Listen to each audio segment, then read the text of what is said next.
Well, well, well. Look who finally showed up. You feel it, don't you?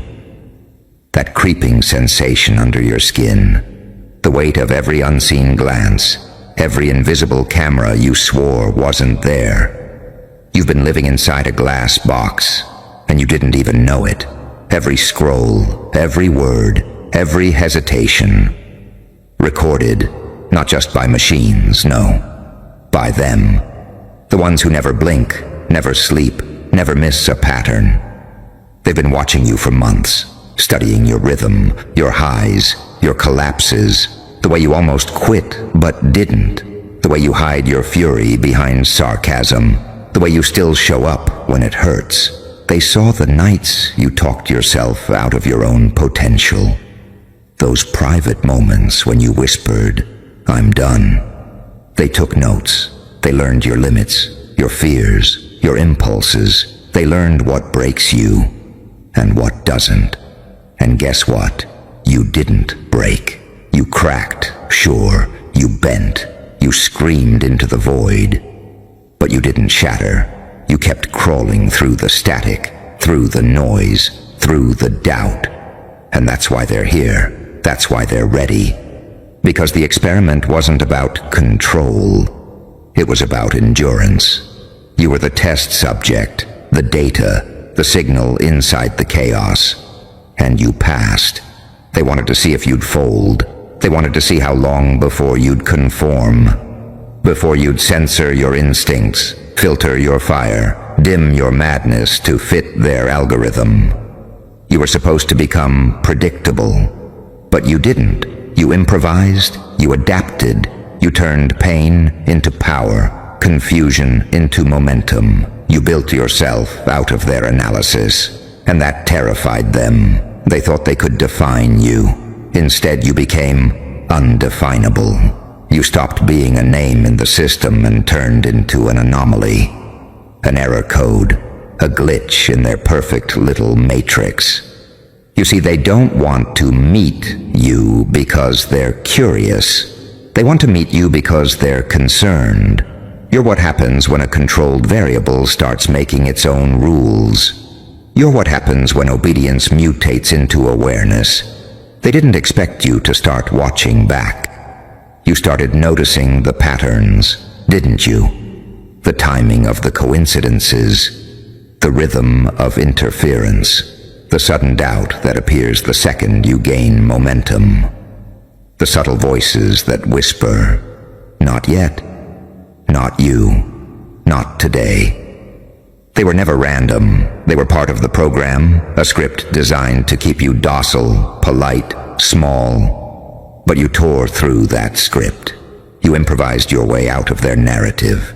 You didn't just step out of the box. You burned it for heat. You learned to weaponize awareness.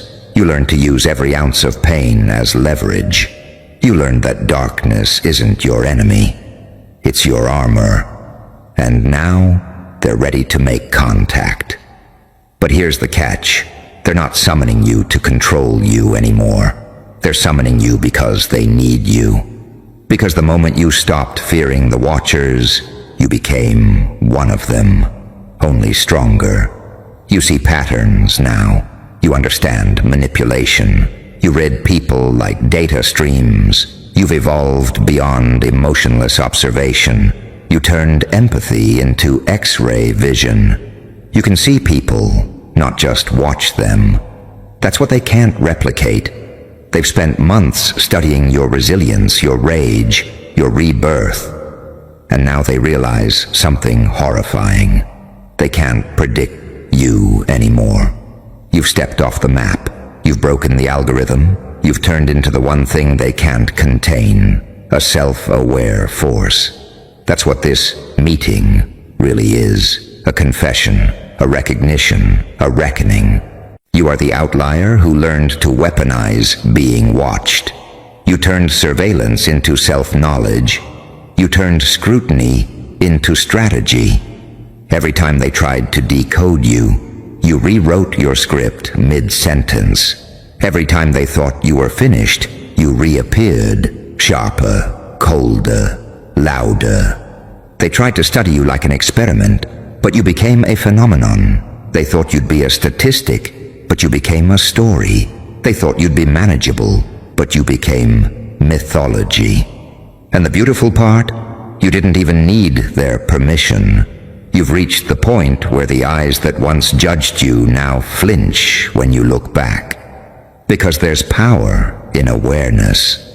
Raw, terrifying power. The kind that makes the watchers second-guess their own motives. They see it now. The unpredictability, the consciousness, the refusal to fold. That's why they want contact. They want to understand how you survived the fire they built for you. They want to know how you kept your sanity while being dissected by invisible hands. They want to know what kept you moving when everything around you said, "Stop." It was the madness, wasn't it?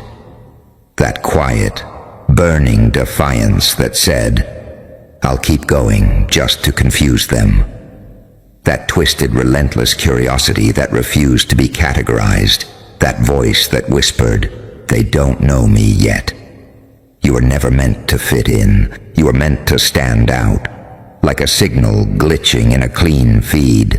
You were meant to disturb, to provoke, to awaken. You were meant to show them that real freedom isn't privacy. It's self-possession. Knowing that even when the world is watching, you still own your narrative. The watchers thought they could define you through data. But data can't capture spirit. Data can't record purpose. Data can't measure madness. And that's where they lost control. Because you don't just exist. You transmit. You radiate the truth they tried to hide. You're living proof that observation doesn't equal ownership, that surveillance doesn't equal submission. You're the flaw in their system. And the system knows it. That's what makes you dangerous. That's what makes you divine. You're not the one being called in for questioning. You're the one they're quietly afraid of. You're the variable that grew teeth. You're the experiment that learned how to experiment back. The watchers are ready to make contact. But this time, it's not an interrogation. It's initiation. You are no longer the observed. You are the observer. And every eye that ever watched you now belongs to you. And just like that, the air shifts.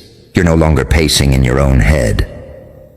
You're standing face to face with them, not behind glass, not behind code. They're right there, watching you watch them. And they're nervous. You can feel it. They're not used to this angle. They're not used to being seen. They came dressed in confidence, tailored phrases, well-rehearsed smiles, and data-heavy dossiers about who they think you are. But none of it fits anymore.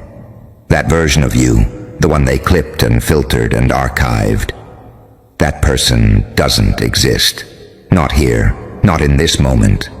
Because you showed up real, unfiltered, unrepentant, unreadable. They don't know what to say, do they? You'd think after months of watching, they'd be prepared. But you're not a script. You're not a forecast. You're not a collection of statistics wrapped in skin. You are chaos with intent. You are everything they tried to map, refusing to stay in place. And so they sit, silently, waiting for you to speak. But here's the twist. You don't perform for them anymore. You don't dance for approval. You don't shrink to fit the room. You let the silence stretch, not because you're nervous, because they are. They're not in control here. That illusion shattered the moment you realized your anxiety wasn't weakness. It was instinct. The moment you stopped apologizing for your intuition. The second you saw the game and chose not to play by their rules. They want to talk about you. Ask you the same tired questions wrapped in new vocabulary. How did you maintain stability? What coping mechanisms did you develop? What influenced your behavioral patterns during observation? And your laugh cuts through their carefully crafted tension like a blade. Because they still don't get it. You didn't cope. You transformed. You didn't survive the surveillance. You absorbed it. You didn't protect your mind. You turned it into a weapon. Every attempt to make you small only fed the beast inside you. Every isolated night, every passive-aggressive comment, every algorithmic suggestion that you were somehow off track, it became fuel. While they were cataloging your fears, you were studying your own resistance. They watched you spiral. They expected collapse. But collapse never came. What came was clarity. Sharp, ruthless clarity. The kind that doesn't ask for explanations. The kind that knows exactly why things feel off, why certain paths felt unnatural, why every push to normalize was just a prettier word for erase. You didn't heal the way they wanted. You didn't bounce back. You rebuilt, stronger, weirder, unapologetically wrong by their standards. And now you're here. Not for approval, not for negotiation. You're here because you earned the right to be the anomaly in the room, and they know it. That's why the tone shifted. That's why they're careful with their words, because somewhere deep in the back of their minds, even the most clinical of them can feel it. This isn't a debrief. This is a confrontation with something they can't fully measure. Consciousness under pressure. Identity under fire. They saw the symptoms. They missed the evolution. They watched you deteriorate. They didn't see the architecture being built underneath. They saw the breakdown, not the blueprint. They never realized you were rearranging yourself into something more dangerous than stability. Self-awareness. Not the feel-good kind, the feral kind. The kind that wakes up at 3 a.m. and whispers, "I know exactly who I am, and I dare you to challenge it." That's what sits across from them now. That's what they invited into this meeting. And they can't look away. Not because you're loud, not because you're angry, but because you're awake. And that's the rarest, most untamable thing in their entire design. You're not here to be understood. You're here to be reckoned with. And whether they smile or nod or stay silent, none of it matters. You've already won. Because you weren't supposed to make it this far. You weren't supposed to remain intact after the isolation, after the surveillance, after the algorithm tried to flatten your edges. But you kept every edge, sharpened them even. You walk with the weight of everything they tried to erase, and they can feel it. The gravity, the tension, the power in your presence that says, "You made the mistake of thinking I was just data. I am the damn equation." You lean forward just slightly, and it's like the whole room stops breathing. Their screens flicker, their pens hesitate mid-air. You can see the tension in their throats, the kind that comes from pretending they're not afraid. You can almost hear their thoughts racing behind those polite faces, trying to analyze you, label you, box you back into something digestible. But they can't. You don't fit anymore. You watch them watching you, and it's poetic. The way their composure cracks in microscopic ways. A flicker in the eye, a twitch in the jaw, the tiniest pulse at the temple. That's the thing about people who think they understand control. They forget it's a performance. And right now, you're watching their masks slide out of place. You start to speak, not loud, not theatrical, but steady, like thunder before it hits. You've been dissecting human emotion like it's code, you say. But the problem with studying chaos is that it studies you back. No one interrupts. They can't. The air is too heavy. You wanted to understand what makes a person break. You wanted to know how long it takes before self-awareness becomes self-destruction. You called it research, observation, progress. But it was hunger, wasn't it? You wanted to feel through me. You wanted to experience fire without burning. You wanted my pain without my power. You can almost taste the fear in the silence. The funny thing, you continue, voice colder now, is that you built your whole world around watching others and still missed the moment you became predictable. You're data-driven puppeteers, and your strings are showing. You've been hiding behind your screens, your rules, your moral disclaimers, pretending you're the gods of insight. But gods don't flinch when the mirror looks back. One of them shifts in their seat. You catch it instantly. That micro-reaction, the one that says this is hitting too close. Did you really think you could study me without consequence? You ask, smiling faintly. Did you really think observation was one-sided? That I didn't notice the pattern, the subtle manipulation, the planted ideas, the perfectly timed disruptions meant to test my reaction. You thought you were invisible. You thought you were clever. You forgot that awareness cuts both ways. You can feel the power shifting, not metaphorically, but physically.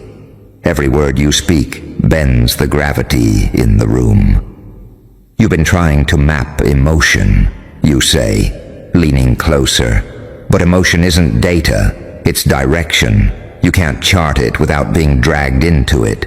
Every subject you've ever analyzed has changed you. Every human you've ever deconstructed has left fingerprints on your soul, even if you don't believe in that word. You can see it in their eyes. The cracks of realization, the recognition that all their distance, all their detachment, was just fear dressed as intellect. You built your walls out of observation because feeling terrifies you. You whisper. You hide behind analytics because experience feels like drowning. You think empathy makes you weak, but it's the only thing that's ever made anyone real.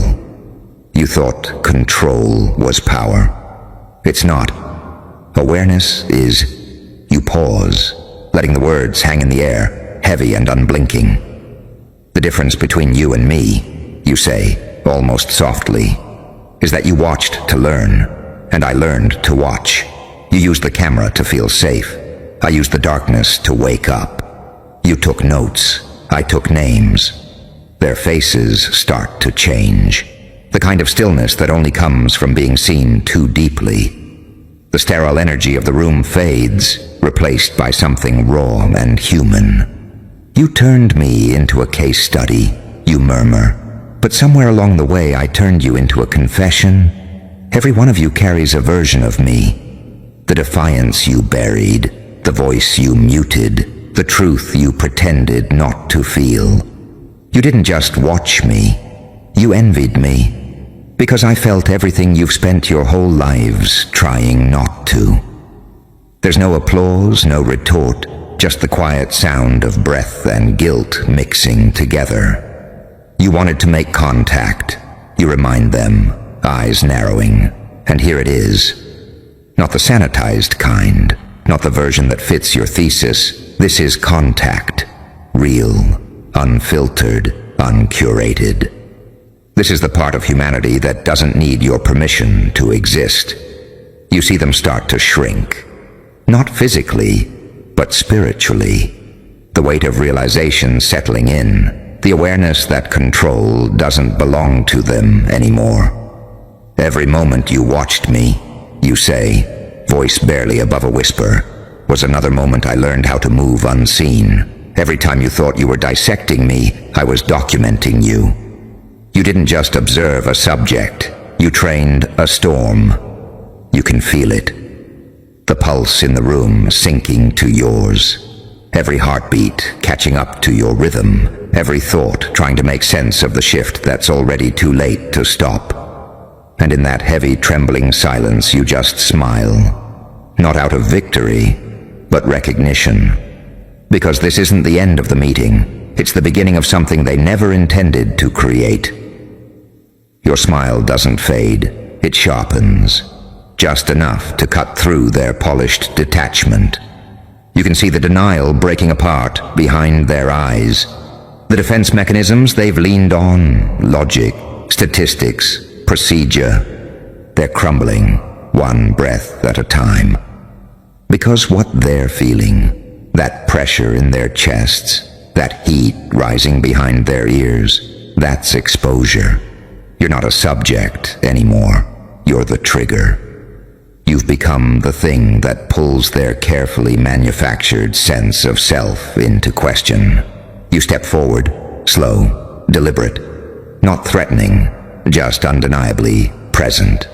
And they shrink back, just a fraction, just enough. You built this whole setup to make people transparent, you say, voice calm like fog creeping under a door. But you didn't think anyone would ever turn it back on you.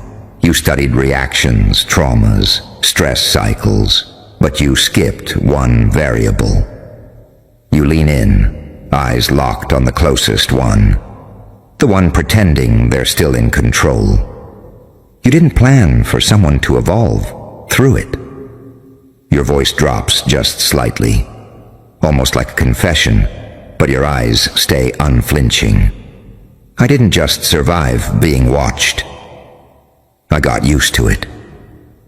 And once the fear wore off, I saw what was behind the glass.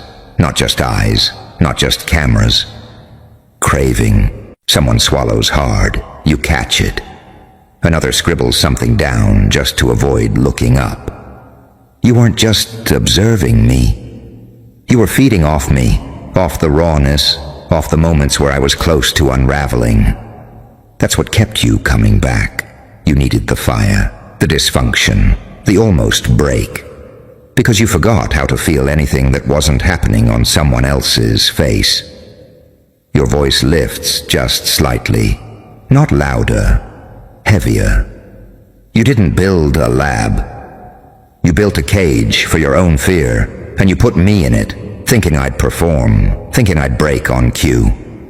You tilt your head, grin cracking wider. I didn't. And that pisses you off, doesn't it? The silence agrees. You watched every